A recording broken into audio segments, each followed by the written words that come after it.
position, what's the primary mover? Brachioradialis. If she is in this position, what is the primary mover? Brachialis. If she is in this position, what is the prime mover? Biceps brachii. So if she's had a nerve injury, if she's had a crush injury, and I'm concerned, and I actually have a patient right now who is using, he's using brachialis to do everything. His biceps and brachioradialis are super, super weak. So all of his flexion, elbow flexion looks like this. So when I put him in neutral, which is this handshake position, predominantly brachioradialis, his range of motion decreases by about 10 degrees, which tells me about his muscle strength as well, right?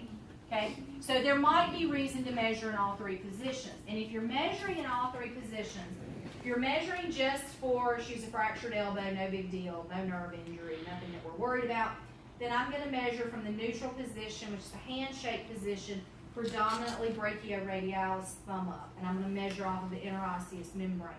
If I'm measuring her with brachialis, then I'm going to measure her from a pronated position, and I'm going to have to measure off of the ulnar border, okay? And if you find the ulnar styloid, you can trace back and know exactly where to line up.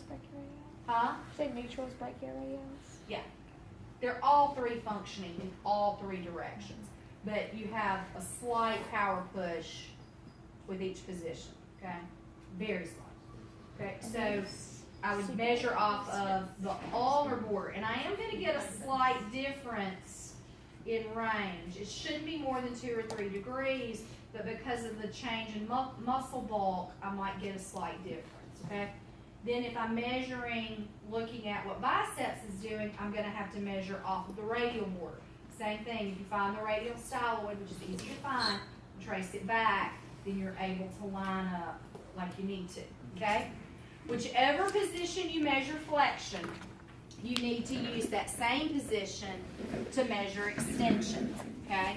So if I'm measuring her in the neutral position, thumb up for flexion, then, and I would never do this. Straighten your arm out for me as straight as you can. I'm not going to do this because I'm causing her to activate her shoulder. Slide toward me. Straighten your elbow out for, no, put your arm down my side. Straighten your elbow out for me.